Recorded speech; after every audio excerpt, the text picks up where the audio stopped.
তাই আল্লাহ তাবারাক ওয়া তাআলা নামাজ যেমন ফরজ করেছেন, হজ যেমন ফরজ করেছেন, যাকাত যেমন ফরজ করেছেন, অন্যান্য আমল যেভাবে ফরজ করেছেন, হিজাব পর্দার বিধানও একইভাবে ফরজ করেছেন। এটা একটা কষ্টের কথা। শোনেন, কষ্টের কথা হলো আমরা অন্যান্য ফরজ বিধান, নামাজ কম বেশি পড়ি, রোজা কম বেশি রাখি, হজ কম বেশি সাধ্যমতো আদায় করি, যাকাত সাধ্যমতো কম বেশি আদায় করি। ইসলামী শরীয়তের যতগুলো ফরজ বিধান সবচেয়ে বেশি লঙ্ঘন করা হয়, তার ভিতরে অন্যতম হলো হিজাব বা পর্দা। আমরা অনেক সাধারণ মানুষ তো আছি, ধার্মিক মানুষেরা পর্যন্ত পর্দার বিধানকে মূল্যায়ন করে না। এবার শুনুন, পর্দা এটা হুজুরদের বানানো কোনো থিওরি না। পর্দা এটা মুফতি মাওলানার কোনো ফতোয়া না।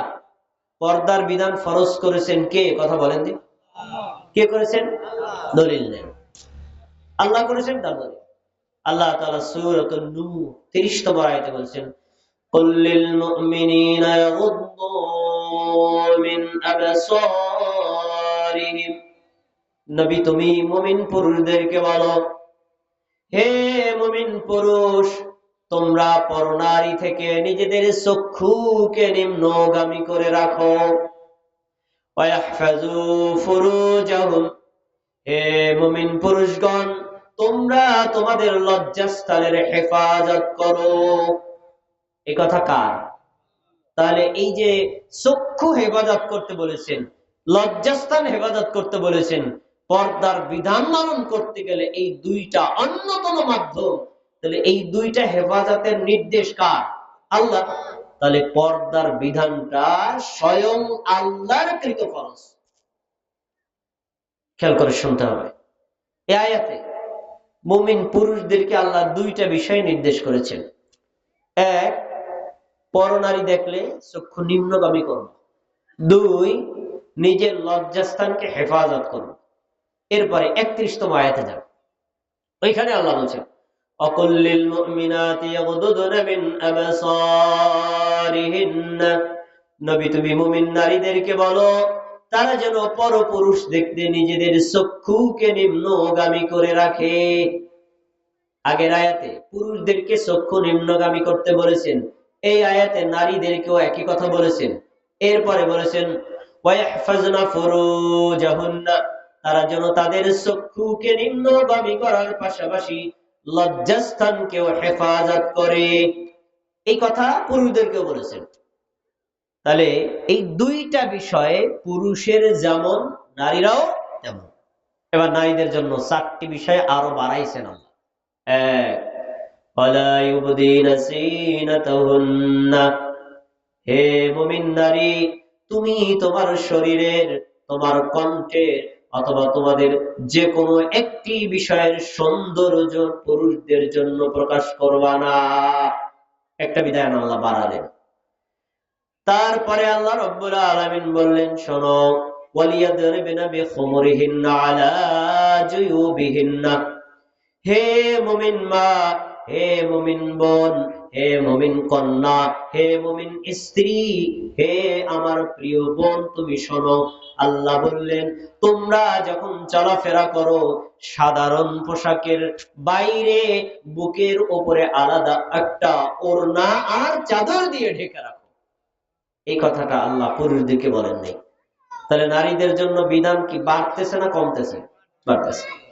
এরপরে আল্লাহ রাব্বুল আলামিন বলছেন, হে নারী সমাজ, তোমরা যখন রাস্তায় চলাচল করবা, তখন তোমরা তোমাদের পায়ের সৌন্দর্য প্রকাশ করবা না। শেষে গিয়ে বলছেন, অতুবু ইলাল্লাহ, যদি এই সকল জিনিসের দ্বারা কোনো অন্যায়, কোনো অবিচার হয়ে যায়, তখন তোমরা আল্লাহর কাছে তাওবা করো। কার কাছে তাওবা করো? এবার একটু খেয়াল করে শুনতে হবে, আমাদের তাকে দেখি কার মনে আছে। 30তম আয়াতে আল্লাহ পুরুষদেরকে দুইটা বিষয় বলেছেন। 31তম আয়াতে আল্লাহ নারীদেরকে 6টি বিষয়ে বলেছেন। এবার 2 দিয়া 6 ভাগ দেন, কত হয় বলেন তো? ভাগ ভাগ, গুণ না ভাগ, 3 হয়।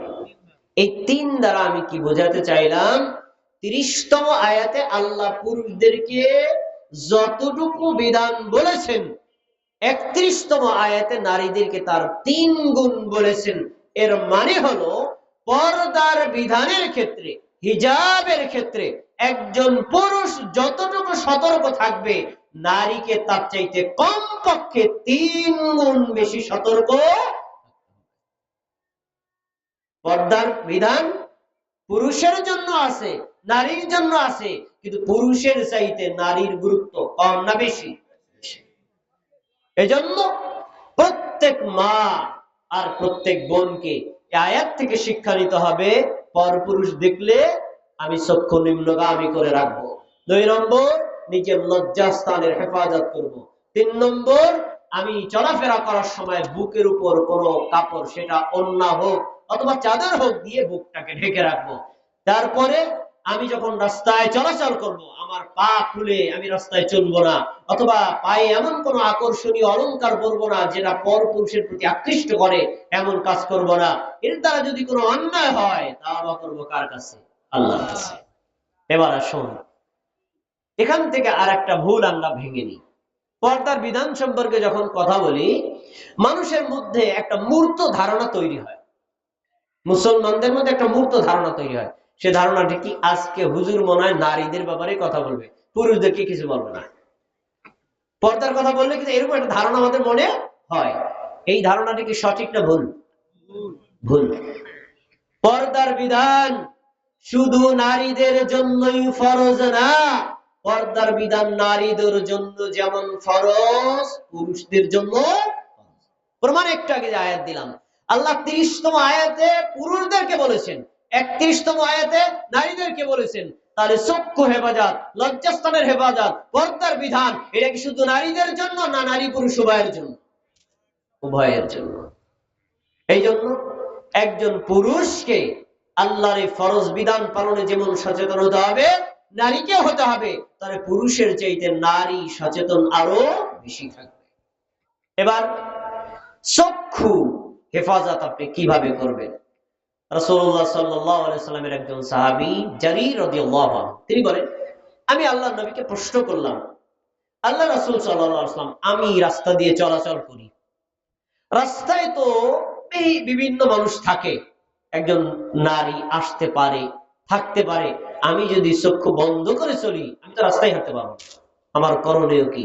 রাসূলুল্লাহ সাল্লাল্লাহু আলাইহি ওয়াসাল্লাম তিনি বলছেন, ফাআমারানি আন আসরিফা বাসারি, তুমি রাস্তায় চলবা চক্ষু বন্ধ করে না, তাকায়াই চলবা। যখন সামনে দেখবা একজন পরনারী আছে, সাথে সাথে তুমি তোমার দৃষ্টিটাকে সরায় নেবা, সাথে সাথে দৃষ্টিটাকে ঘুরায় নেবা, হয় উপরে, না হয় ডানে, আর না হলে বামে, আর না হলে নিচে। এই বিধান আল্লাহর নবী সাল্লাল্লাহু আলাইহি ওয়াসাল্লাম। এবার আলী রাদিয়াল্লাহু তাআলা আনহু আল্লাহ নবী বলেছেন, ইয়া আলী লা তুতবিউন নাজরাতান নাজরা, আলী একবার কোন নারীর পথে দৃষ্টি পড়ার পরে দ্বিতীয়বার আর তাকাইতে পারবে না।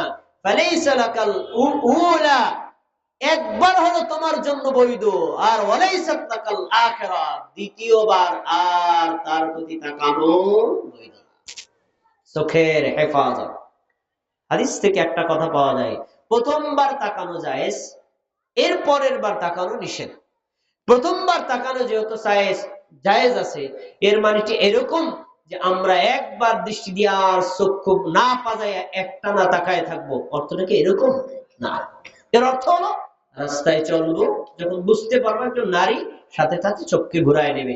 প্রথমবার তাকানোর মাধ্যমে কোনো ব্যক্তির পাপ হবে না, দ্বিতীয়বার যখন সে আকর্ষণের দৃষ্টিভঙ্গি দিয়ে তাকাবে, তখনই তার পাপ শুরু হবে। ভাইরা আমার, চোখের হেফাজত এটা কতটা গুরুত্বপূর্ণ, আমি একটা থিওরি বলি, তাহলে আপনার বুঝতে সহজ হবে। একজন মানুষ, সে নারী হোক অথবা পুরুষ হোক, সরাসরি যখন জেনায় লিপ্ত হয়, কোন মানুষের পক্ষে, সে হিন্দু, বৌদ্ধ, খ্রিস্টান, আস্তিক, নাস্তিক, ভালো মানুষ, সাধারণ মানুষ, কোন মানুষের পক্ষে সরাসরি জেনায় লিপ্ত হওয়া সম্ভব নয়। জেনায় লিপ্ত হওয়ার আগে সে 6টি ধাপ অতিক্রম করে। একটু কথা বলেন, কয়টা ধাপ? 6টা ধাপ অতিক্রম করে।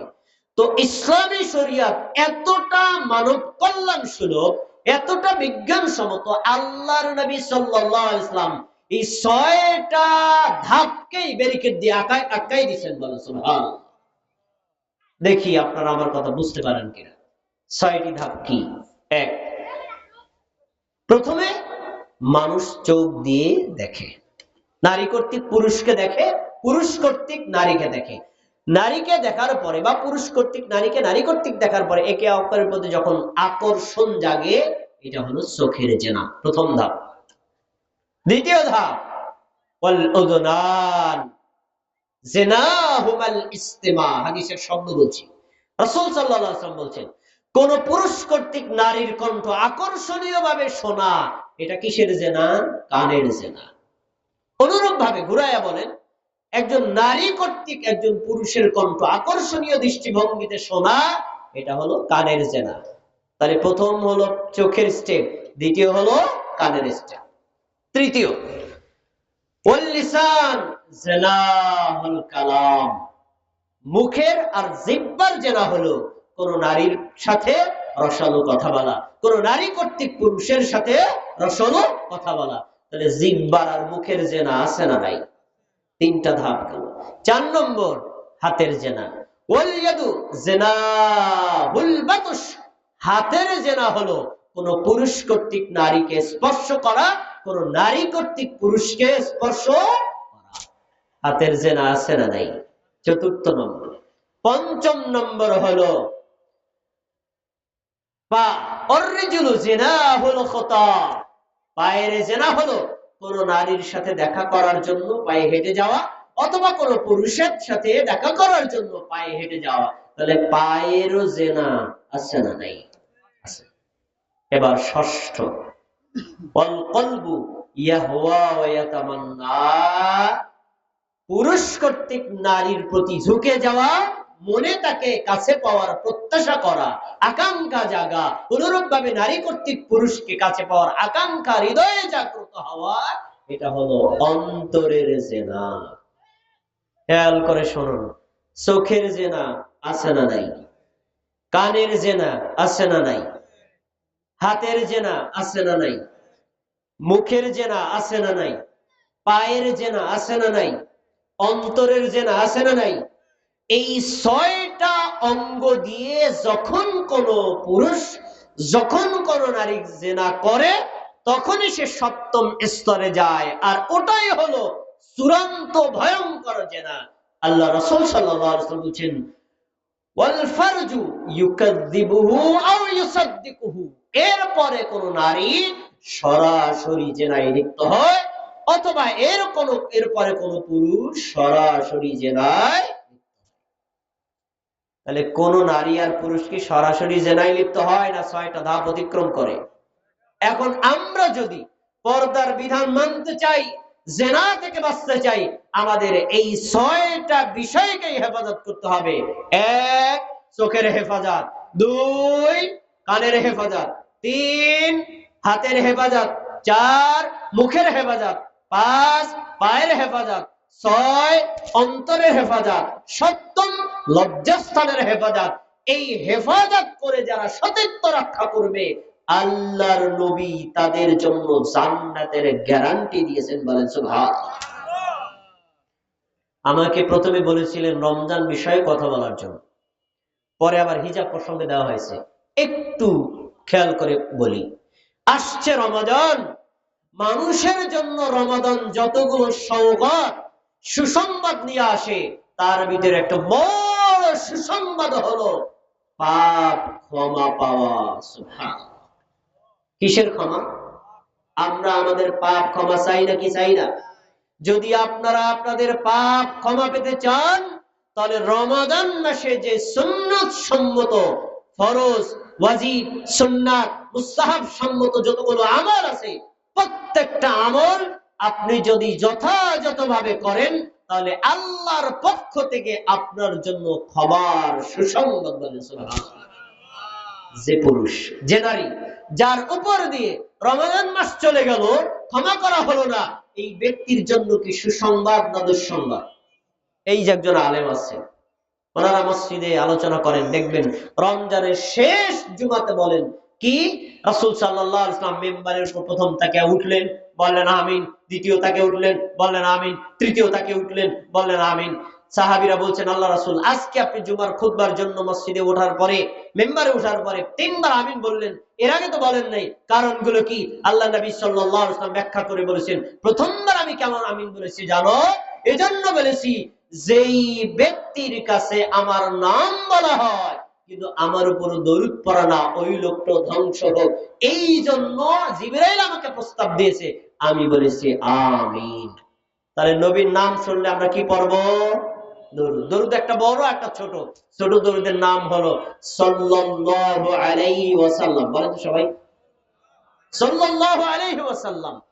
এরপরে আরেকটা কারণে আমি কেন আমিন বলেছি, সেটা হলো এই রাসূল সাল্লাল্লাহু আলাইহি ওয়াসাল্লাম বলছেন যে যেই ব্যক্তির নিকটে রমজান মাস আসলো, ফানসালাকা ক্বাবলা আইয়াগফিরা লা, ওই ব্যক্তির উপর দিয়ে রমজান মাস চলে গেল কিন্তু তাকে ক্ষমা করা হলো না। তার মানে রমজান মাস পাওয়ার পরে সে সিয়াম, কিয়াম, রমাদান, সাহারি, ইফতার, তারাবি কত ধরনের আমল পেয়েছে, প্রত্যেকটা আমল ক্ষমা পাওয়ার মতো সুযোগ লোকটা ক্ষমা পায় নাই, এই লোকটা ধ্বংস হোক। এজন্য আমি বলেছি আমিন। রমজান মাস আমাদের আসে ক্ষমার সুযোগ নিয়ে। কোন নারী পুরুষ যদি আমল করে নিজের তওবা ইস্তেগফারের মাধ্যমে ক্ষমা নিতে না পারে, সেই ব্যক্তির জন্য সুসংবাদ না দুঃসংবাদ? আল্লাহ তাআলা আমাদেরকে এই আগত রমাদান মাসে আমলগুলো করে নিজের পাপ ক্ষমা নেওয়ার তৌফিক দান করুন, বলেন আমিন।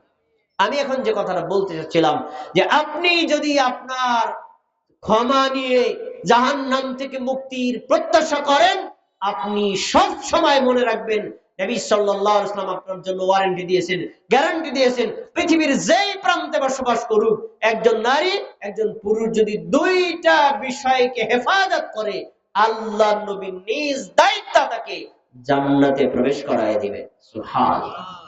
হাদিস শরীফ সহিহ বুখারী, রাসূলুল্লাহ সাল্লাল্লাহু আলাইহি ওয়াসাল্লাম বলেছেন, মান ইয়াজমাল্লি মা বাইনা লিহিহি ওয়া মা বাইনা রিজলাইহি আজমাল্লাহুল জান্নাহ।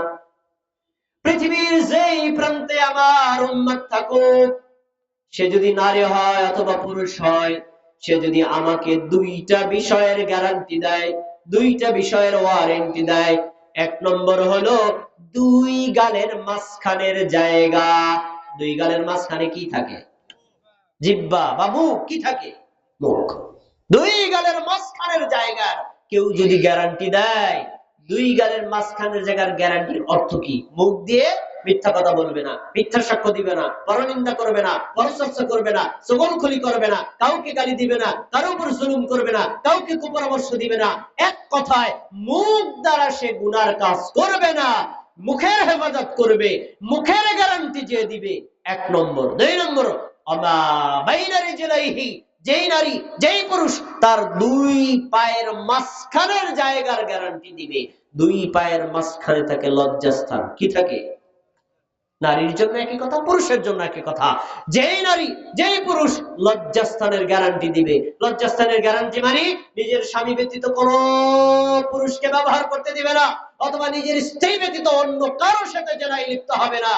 যেই নারী যেই পুরুষ তার মুখের হেফাজত করবে, লজ্জাস্থানের হেফাজত করবে, আল্লাহর নবী বলছেন আজমাল্লাহুল জান্নাহ, আমি নবী তার জন্য জান্নাতের গ্যারান্টি দিয়ে দিলাম। সুবহানাল্লাহ। আমরা কি জান্নাত চাই না জাহান্নামে যেতে চাই? জান্নাত চাই না? তাহলে অবশ্যই আমাদেরকে পর্দার বিধান মেনটেন করার জন্য দুইটা বিষয়ের হেফাজত করতে হবে, মুখের হেফাজত আর হলো লজ্জাস্থানের হেফাজত। এবার একটু মা বোনদের দিকে মনোযোগ দিই, সবার খেয়াল করে শুনতে হবে, সবার মা বোনদের দিকে। আমার মা, আমার বোন, আমার কলিজার টুকরা মা এবং বোনেরা, একটু কান পথে শোনেন। আমরা পাপ ক্ষমা পাওয়ার জন্য, পরকালে মুক্তির জন্য ওয়াসিলা ধরি। আলেমরাও বলেছেন, ইয়া আইয়ুহাল্লাযীনা আমানুত্তাকুল্লাহ ওয়াবতাগু ইলাইহিল ওয়াসিলা, মুমিনগণ তোমরা আল্লাহকে ভয় করো আর আল্লাহকে পাওয়ার জন্য ওয়াসিলা ধরো। এখন ওয়াসিলা কি?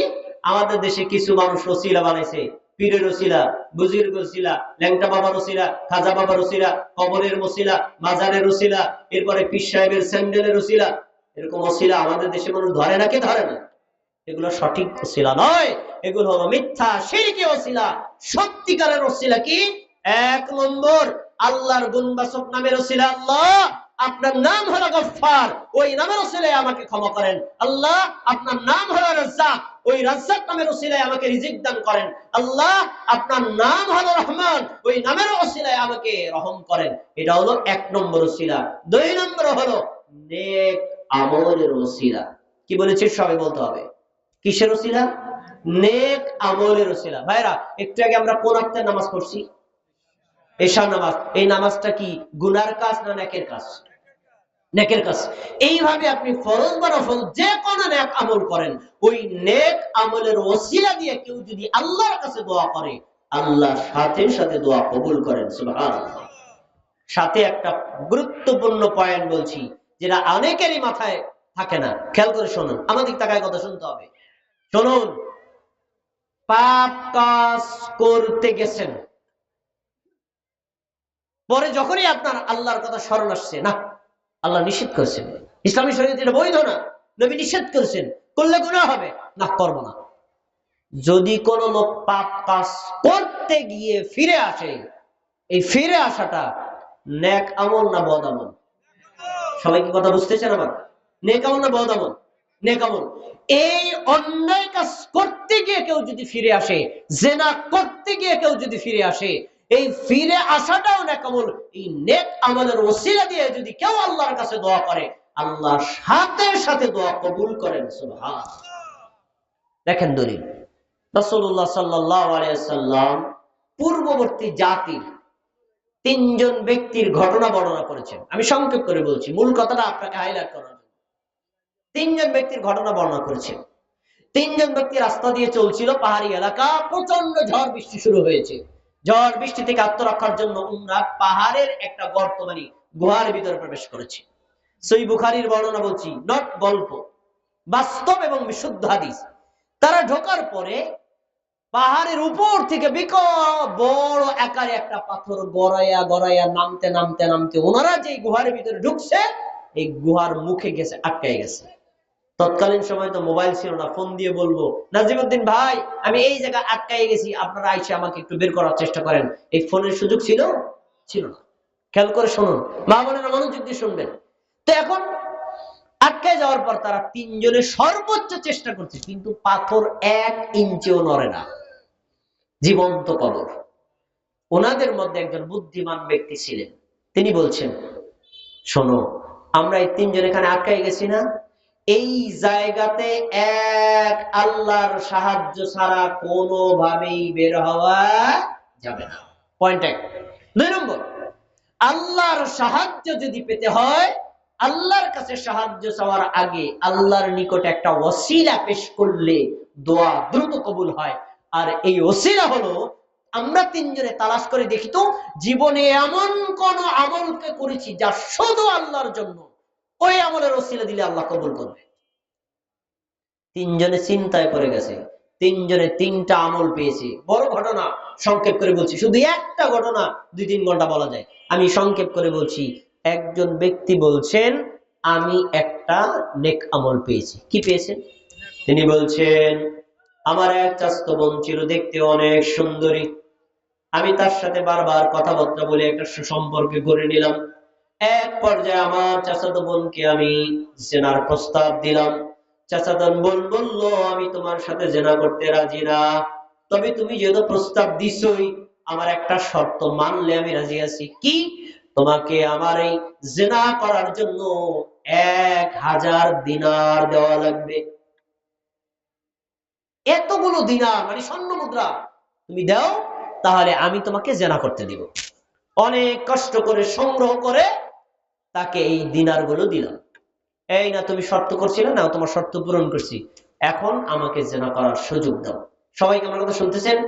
মা বোনেরা খেয়াল করে শুনবেন, গল্প না, ভালো বিশুদ্ধ শিক্ষার মতো একটা আমলের ঘটনা। রাসূল সাল্লাল্লাহু আলাইহি ওয়াসাল্লাম বলছেন, এবার ওই নারী তো শর্তে আটকে গেছে, ঠিক আছে, নির্জন এলাকায় গেল। যখন এই ভাই তার চাচাতো বোনের সাথে জেনায় লিপ্ত হবে, তার উপরে বসেছে, এই মুহূর্তে ওই মেয়েটা বলল, ইত্তাকুল্লাহ, তুমি আল্লাহকে ভয় করো। শব্দটা সবাই আমার সাথে বলবেন, কি বলছে? আল্লাহকে ভয় করো। কি বলছেন? আল্লাহকে ভয় করো। এখন আল্লাহ কি জেনার পারমিশন দিচ্ছেন না নিষেধ করছেন? নিষেধ করছেন এত কঠিন ভাবে, ওয়ালা তাকরাবুজ জিনা। আরে জিনা তো করবেই না, জিনার কাছেও যাবে না। কঠিন শব্দ। জিনা করবা তো দূরের কথা, জিনা নিকটবর্তী হওয়া যাবে না। এরপরে বলল, তুমি আমার সতীত্বকে নষ্ট করো না। এই কথা বলার সঙ্গে সঙ্গে আমি লাফ দিয়ে উঠে গেছি। সুবহানাল্লাহ বলবেন না? লাফ দিয়ে উঠে গেছি। এই আল্লাহর ভয়ের কথা বলছো না? আমি আল্লাহকে ভয় করি। আমি আর তার সাথে জেনা করলাম না, তাকে যে আমি স্বর্ণ মুদ্রাগুলো দিলাম এগুলো ফেরত নিলাম না।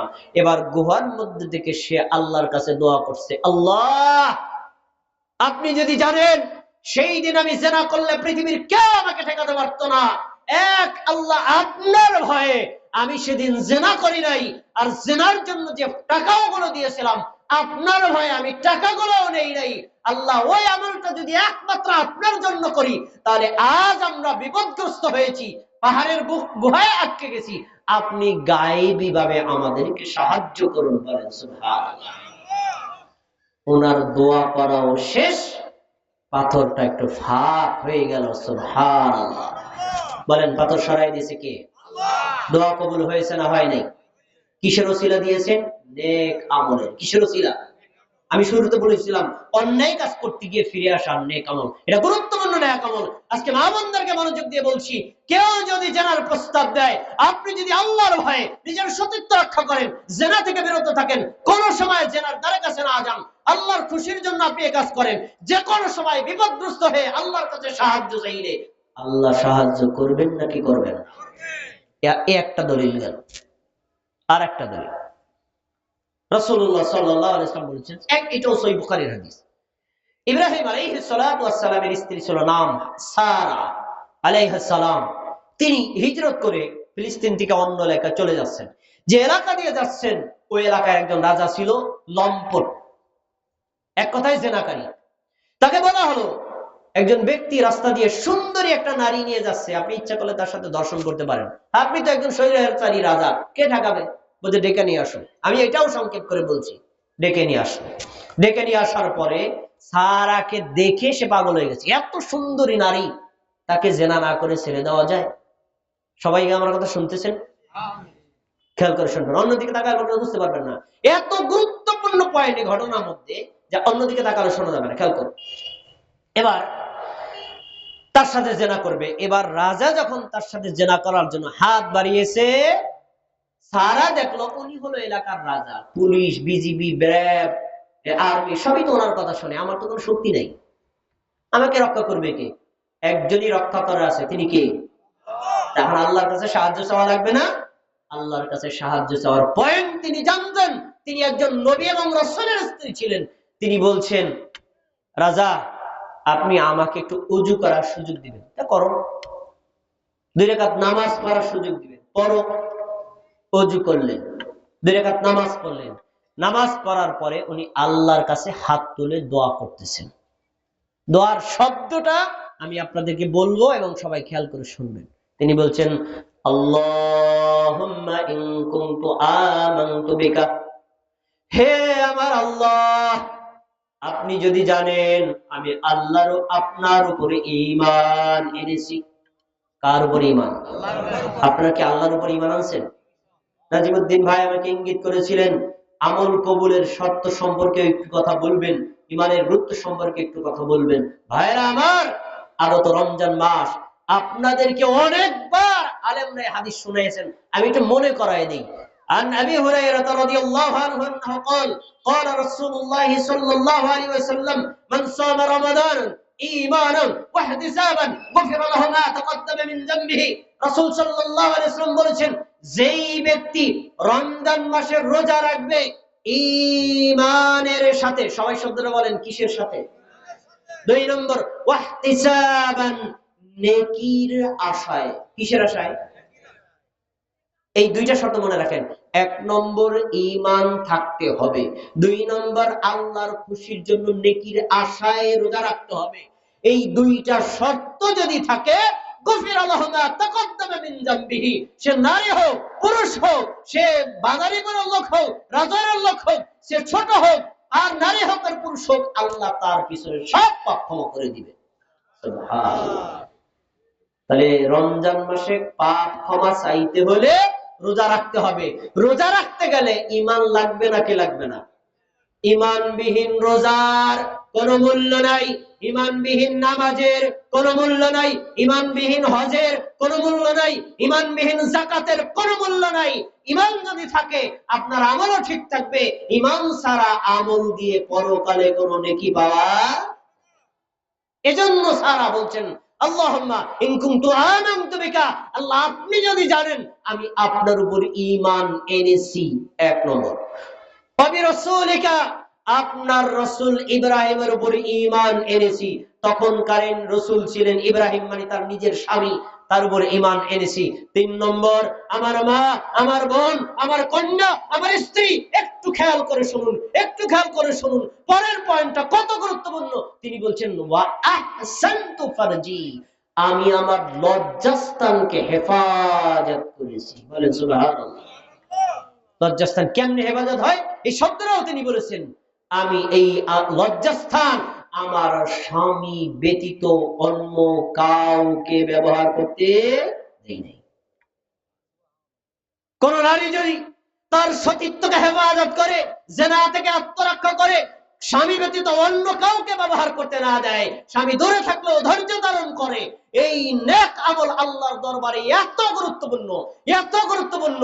তিনি যদি বিপদগ্রস্ত হয়ে দোয়া করেন, সারার দোয়া আল্লাহ যেভাবে কবুল করেছিলেন তারটা সেভাবেই কবুল করবেন। 1 নম্বর ঈমানের ওসিলা, 2 নম্বর রাসূলের উপর ঈমানের ওসিলা, 3 নম্বর তিনি তার লজ্জাস্থানের হেফাজতের ওসিলা দিলেন।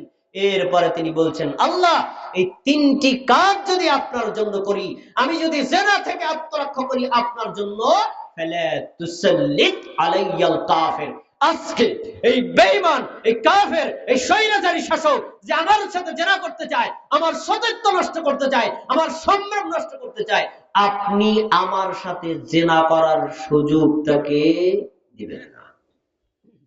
আলেমদের হাদিস মুখস্থ আছে, আমি একটু স্মরণ করাই দিচ্ছি। দেখেন, এই কথা বলার সঙ্গে সঙ্গে ওই যে রাজা বাদশাহ চেয়ারের উপর বসা ছিল, লোকটা সাথে সাথে বেহুশ হয়ে মাটিতে পড়ে গেল। বলেন সুবহানাল্লাহ। বলেন তো বেহুশ বানাইছে কে? কিসের কারণে? দোয়ার কারণে। কিসের কারণে? আর দোয়াতে 3টা ওসিলা দিয়েছেন। 1 নেক আমলের আল্লাহর উপর ঈমানের ওসিলা, 2 নম্বর রাসূলের উপর ঈমানের ওসিলা, 3 নম্বর লজ্জাস্থানের হেফাজতের ওসিলা।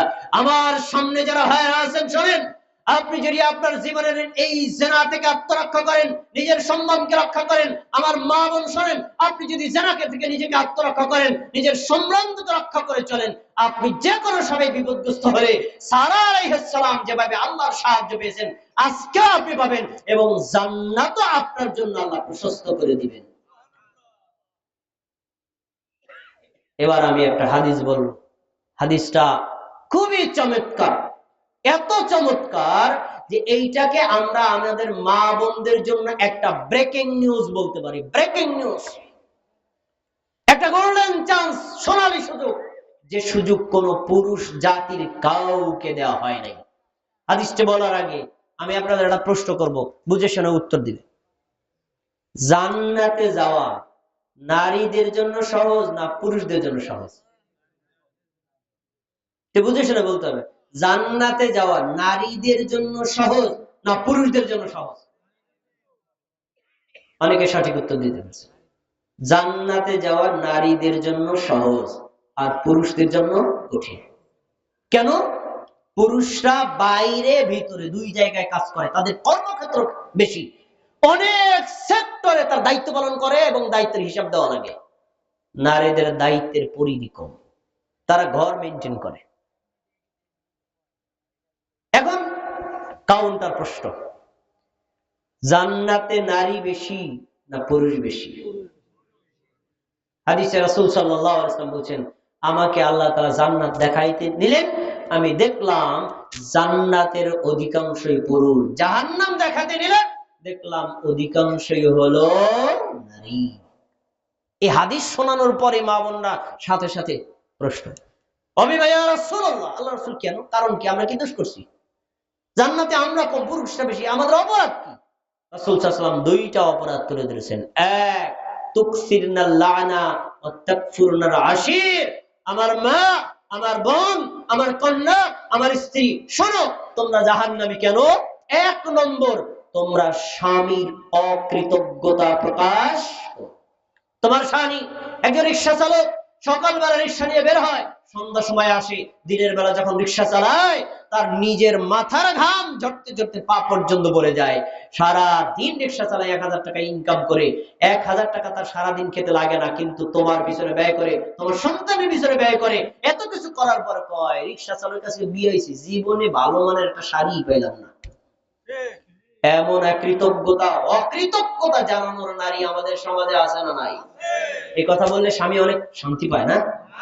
স্বামীকে কষ্ট দেয় যারা, জান্নাতে যাবে? জান্নাতে যাবে না। এই জন্য বলেছেন, মা তুমি এই কারণে বেশি জাহান্নামী। এক নম্বর। দুই নম্বর হলো তোমরা বেশি বেশি অভিশাপ করো। অভিশাপ করো। দেখবেন আমার একজন মা একটা লাউ গাছ লাগাইছে, প্রথম একটা লাউ হয়েছে। এটা কিন্তু সবারই, যে কোনো গাছের প্রথম ফল হলে একটা আকর্ষণ থাকে। আমি এই ফলটা মসজিদের দান করব, এই ফলটা আমি ইমাম সাহেবকে খাওয়াবো, এই ফলটা আমার ওই আত্মীয় স্বজনকে পাঠাবো, এরকম একটা চাহিদা থাকে, তাই না? প্রথম ফলটা চুরি হয়ে গেলে কি আমরা কষ্ট পাই না? আজ ধরেন লাউটা চুরি করে নিয়ে গেছে, দেখবেন আল্লাহ যে আমার লাউটা নিছে, আল্লাহ তুমি তার উপর ঠাড়া ফালাও। এরকম কথা বলে না? কি বলে না? তার মানে দেখেন, লাউ চুরি করছে চোর, সে এমন অপরাধ করছে সর্বোচ্চ তার হাত কাটা যাবে, তার উপর ঠাড়া ফালাইয়া তার মৃত্যু দেওয়া যাবে না। অপরাধ যতটুকু, অভিশাপ তার চেয়ে বড় দিছে না ছোট দিছে? এটা নারীদের অভ্যাস। আমার মা আমার থেকে এক বাটি লবণ ধান নিছে, তো বললাম 3 দিন পরে, তুমি লবণ দিছিলা কি? ফেরত তো দিলা না। দিছি তো। না দাও না, দিছি তো। এবার আমার ছেলের উপর হাত রেখে বলছি, আমি ছেলের কসম করে বলছি দিয়ে দিছি। দেখেন, এক বাটি লবণের জন্য ছেলের কসমও করা হয়ে গেছে। এই যে অধিকাংশ সময় অভিসম্পাদ করা, এটা নারীদের জাহান্নামে যাওয়ার একটা। এখন শোনেন, তো রাসূল সাল্লাল্লাহু আলাইহি ওয়াসাল্লাম বোঝাতে চাইলেন যে শোনো, এরকম অকৃতজ্ঞতা প্রকাশ করা যাবে না। এখন আমি এতক্ষণ হাদিসে কেন বললাম যে নারীরা জাহান্নামে বেশি, অথচ তাদের জান্নাতে যাওয়ার সুযোগ ছিল বেশি? কিন্তু শোনেন কেন, আমি আপনাকে একটা হাদিস দেই মা বোনদের জন্য, একদম হাইলাইট করা হাদিস, মুসনাদে আহমদ, হাদিসটা সহিহ। আর আব্দুর রহমান ইবনে আউফ রাদিয়াল্লাহু আনহু আনহু قال, আব্দুর রহমান ইবনে আউফ রাদিয়াল্লাহু তাআলা বলেন, قال রাসূলুল্লাহ সাল্লাল্লাহু আলাইহি ওয়াসাল্লাম, আল্লাহ রাসূল সাল্লাল্লাহু আলাইহি ওয়াসাল্লাম বলেছেন, ইদা সাল্লাতিল মারআতু খামসাহা, কোন মা, কোন বোন, কোন কন্যা, কোন স্ত্রী, কোন মুমিন নারী যদি 5 ওয়াক্ত ফরজ নামাজ আদায় করে, সবাই আমার সাথে বলতে হবে, কি আমল? ফরজ নামাজ, নফল না, সুন্নাত না। নফল সুন্নাত একেবারে ছেড়ে দিবে এরকম না, সাধ্যমতো করবে, কিন্তু যদি নফল সুন্নাত করতে না পারে, ফরজ ছাড়া যাবে। এক নম্বর আমল। 2 নম্বর, ওয়াসামাত শাহরাহা, রমজান মাসের রোজা রাখে। এই আসতেছে রমজান মাস, রমজান মাসে একজন মা এবং বোন যতদিন সে তুহুর বা পবিত্র থাকবেন, ততদিন তিনি সিয়াম ভঙ্গ করবেন না। আর যখন তিনি অপবিত্র হয়ে যাবেন, তখন ওই কয়টা সিয়াম ভেঙে দিবেন, পরে আবার কাজা করবেন। তো যে মা, যে বোন রমজান মাসের রোজা রাখে, 2টা আমল। 3 নম্বর, আহসানাত ফারজাহা, যে মা, যে বোন, যে কন্যা, যে স্ত্রী তার নিজের লজ্জাস্থানের হেফাজত করবে, অর্থাৎ জিনায় লিপ্ত হবে না, নিজের সতীত্বকে রক্ষা করবে, সম্ভ্রমকে রক্ষা করবে। 3 নম্বর আমল। 4 নম্বর হলো আতাআত বালাহা, তার স্বামীর আনুগত্য করবে, স্বামীর কথা মেনে চলবে, স্বামীর সাথে তর্ক করবে না, স্বামীর সাথে কখনো কষ্ট দিয়ে কথা বলবে না, স্বামীর আনুগত্য করে সংসার করবে। 4 আমল যে করবে, আল্লাহর নবী বলেছেন, কিলা লাহা, তাকে বলা হবে উদখুলিল জান্নাতা, হে আমার মা, হে আমার বোন, তুমি জান্নাতে প্রবেশ করো। জান্নাতের 8টা দরজা তোমার জন্য খুলে দেওয়া হলো। যেই দরজা দিয়ে তোমার মনে চায় ওই দরজা দিয়ে তুমি জান্নাতে চলে যাও। সুবহানাল্লাহ। দেখি আপনাদের মনে আছে কিনা, নারীদের জান্নাতে যাওয়ার জন্য কয় দফা কর্মসূচি? কয় দফা কর্মসূচি? 5 ওয়াক্ত নামাজ, রমজান মাসের রোজা, লজ্জাস্থানের হেফাজত, স্বামীর আনুগত্য। কয়টা বললাম? মা বোনরা যারা আছেন আপনারা একটু মুখ দিয়ে বলেন, মুখস্থ যে হাদিস। 5 ওয়াক্ত নামাজ, রমজান মাসের রোজা, স্বামীর আনুগত্য, আর হলো নিজের লজ্জাস্থানের হেফাজত করা। এই 4 আমল করবে যে নারী, সে জান্নাতে যাবে না জাহান্নামে যাবে? এবার আপনাদের কাছে বলছি, আমি তো এখানে সালাত আদায় করলাম, দেখলাম অনেক মুফতি মাওলানা আছেন, এখানেও আছেন, আমার চেয়ে অনেক বড় বিজ্ঞ আলেম। তাদেরকে জিজ্ঞেস করেন যে পুরুষের জন্য এমন একটা হাদিস আসমানেও নাই, জমিনেও নাই, আর হাদিসের কোন কিতাবেও নাই পুরুষ 5টা কাজ করলে জান্নাতে যাবে, নাই। পুরুষ 6টা কাজ করলে জান্নাতে যাবে, নাই। এত সহজ কোন সুযোগ পুরুষদের জন্য রাখা হয় নাই, রাখা হয়েছে কাদের জন্য? নারীদের জন্য। মা বোন, যদি জান্নাতে যেতে চান, আপনাকে হাদিসটা মুখস্থ রেখে আপনার আমল করতে হবে। আপনি 5 ওয়াক্ত সালাত আদায় করবেন, আপনি অবশ্যই রমজান মাসের সিয়াম রাখবেন, অবশ্যই নিজের লজ্জাস্থানের হেফাজত করবেন, অবশ্যই আপনি আপনার স্বামীর আনুগত্য করবেন। এই 4 কাজ করলে আপনার জন্য আল্লাহ জান্নাতের দরজাই খুলে দিবেন। সুবহানাল্লাহ। এখন আসি, যদি আমার মা, আমার বোন এই পর্দার বিধানগুলো মেনে চলতে চায়, তাহলে তার অবশ্যই নিজের শরীরের উপর পর্দার বিধানটাকে বাস্তবায়ন করা লাগবে নাকি লাগবে না? অবশ্যই লাগবে। আমাদের কিছু মানুষ বলে যে না, আরে মনের পর্দাই বড় পর্দা, আর উপরে কোনো পর্দা লাগে না, এরকম অনেকে মনে করে। আমার মন ফ্রেশ আছে, আমার মাথা খোলা আছে, কি আছে? আমার মন ফ্রেশ আছে, আমার গলা খোলা আছে, কি আছে?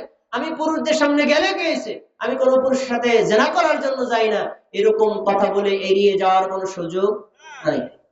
পর্দার বিধান নিজের শরীরে বাস্তবায়ন করতে হবে। এখন আসুন, পর্দার বিধান বাস্তবায়ন করার আগে আপনাকে সতর সম্পর্কে জানতে হবে। একটা প্রশ্ন করি, উত্তর দেবেন। একজন নারী তার সতর কতটুকু শরীর ঢেকে রাখা ফরজ, কেউ কি বলতে পারবেন? না, মাথার তালু থেকে টাকলু পর্যন্ত ঢেকে রাখা ফরজ। আপনার এই উত্তরটা সঠিক হয়নি, এখনো সঠিক হয়নি, এখনো সঠিক হয়নি। আলেম ওলামারা আছেন, শুনবেন, আমারটা ভুল হলে তারা বলে দিবেন আপনাদের, কোনো সমস্যা। আমাদের সবাই শোনেন, একজন মায়ের শরীরে পর্দা করার জন্য 2টা স্তর, 2টা স্থান আছে। এক, যখন সে মাহরাম পুরুষের সামনে থাকবে তখন একটা পর্দার ধরন, আর যখন সে গায়রে মাহরাম পুরুষের সামনে যাবে তখন হবে পর্দার ধরন ভিন্ন রকম। এখন মাহরাম কে? মাহরামের একটা সহজ সূত্র আলেমরা বলেন, আমি আপনাদের মনে করাই দিই। যাদের সাথে দেখা দেওয়া জায়েজ, বিবাহ হারাম, এরা হলো মাহরাম। আচ্ছা, বাবার সাথে বিয়ে জায়েজ আছে? আপন ভাইয়ের সাথে বিয়ে জায়েজ আছে? আপন মামার সাথে বিয়ে জায়েজ আছে? আপন চাচার সাথে বিয়ে জায়েজ আছে? আপন ছেলের সাথে বিয়ে জায়েজ আছে? এরা হলো কি? মাহরাম। এই মাহরাম পুরুষের সামনে একজন মা, একজন বোন যখন থাকবে তখন তার বুক ঢেকে রাখা ফরজ। নিজের বাবার সামনে হলেও বুক ঢেকে রাখা ফরজ, পেট ঢেকে রাখা ফরজ, পিঠ ঢেকে রাখা ফরজ, নাভি থেকে হাঁটু পর্যন্ত ঢেকে রাখা ফরজ। হাঁটুর নিচে যদি বাবা দেখে গুনাহ হবে না, আপন ভাই দেখে গুনাহ হবে না। মাথার চুল যদি বাবা দেখে, আপন ভাই দেখে গুনাহ হবে না। গলা দেখে গুনাহ হবে না, মুখ দেখে গুনাহ হবে না, হাতের বাজু দেখে গুনাহ হবে না। শুনুন, কিন্তু যখনই এই মা আর এই বোন গায়েরে মাহরাম কোন পুরুষের সামনে যাবে, যেমন রাস্তায় গেল, বাজারে গেল, মার্কেটে গেল, তখন কি গায়েরে মাহরাম পুরুষের সাথে দেখা হয় নাকি হয় না? তখনের বিধান হলো নিজের 2 চোখ খোলা রাখা জায়েজ, আর 2 হাতের কবজি খোলা রাখা জায়েজ। ঢেকে রাখাটা উত্তম, ফরজ না, খোলা রাখা জায়েজ। দুই চোখ আর দুই হাতের কবজি ব্যতীত পা থেকে মাথা পর্যন্ত পুরো আদ্যপান্ত সবকিছু ঢেকে রাখা নফল না ফরজ? এবার আপনারা বলেন, চুল ঢেকে রাখা কি হয় তাহলে? বুঝেন নাই মনে হয়। পরপুরুষের সামনে চুল ঢেকে রাখা কি? কান ঢেকে রাখা কি? গলা ঢেকে রাখা কি? হাত ঢেকে রাখা কি? পা ঢেকে রাখা কি? ফরজ। এই ফরজ বিধানের ক্ষেত্রে যদি কোনো মা বোন সার দিয়ে রাস্তায় মাথা করে চলাফেরা করেন, গলা খুলে চলাফেরা করেন, হাত খুলে চলাফেরা করেন, পা খুলে চলাফেরা করেন, যতক্ষণ চলবেন, যত পুরুষ দেখবে, প্রত্যেকটা সময়ে কবিরা গুনাহের মতো ভয়ঙ্কর গুনাহ এই মা আর বোনের উপর লেখা। সময় শেষ, অনেক কথা থেকে যায় পর্দা সম্পর্কে। এতক্ষণ পর্যন্ত যে কথাগুলো বলেছি আমরা সবাই স্মরণ রাখবো। আল্লাহ তাআলা আমাদের পুরুষদেরকে পর্দার বিধান মেনে চলার তৌফিক দান করুন, আমাদের মা বোনদেরকে পর্দার বিধান মেনে চলার তৌফিক দান করুন। আগত রমজানে আমরা যেন আমলের মাধ্যমে নিজেদের পাপ ক্ষমা নিয়ে জান্নাত হাসিল করতে পারি, সেই তৌফিক আল্লাহ আমাদেরকে দান করুন, আমিন। এই সবশেষ একটা হাদিস বলে আমার কথা শেষ করছি। রাসূল সাল্লাল্লাহু আলাইহি ওয়াসাল্লাম বলছেন, 5 ওয়াক্ত নামাজ কেউ যদি আদায় করে মধ্যবর্তী সময়ের পাপ ক্ষমা হবে। 2 জুমার নামাজ যদি কেউ পড়ে 1 সপ্তাহের পাপ আল্লাহ ক্ষমা করে দিবেন। 2 রমজানের যদি রোজা রাখে 1 বছরের পাপ ক্ষমা করে দিবেন। তাহলে 5 ওয়াক্ত নামাজ আদায় করলে পাপ ক্ষমা হয়, 2 জুমার নামাজ আদায় করলে পাপ ক্ষমা হয়, রমজান মাসে রোজা রাখলে কি হয়? পাপ ক্ষমা হয়। আমরা সবাই প্রস্তুতিমূলক ভাবে আর 2 দিন পরে রমজান শুরু হবে, এই বছরের শ্রেষ্ঠ মাস। এই মাসে আমরা সিয়াম, কিয়াম, রমাদান, তারাবি, সাহারি, ইফতার সহ যাবতীয় আমলগুলো সুন্নাত সম্মতভাবে করে আল্লাহর পক্ষ থেকে পাপ যেন ক্ষমা নিয়ে জান্নাত হাসিল করতে পারি। আল্লাহ আমাদের সবাইকে করার তৌফিক দান করুন, আমিন। আসসালামু আলাইকুম ওয়া রাহমাতুল্লাহি ওয়া বারাকাতুহু। আলহামদুলিল্লাহ।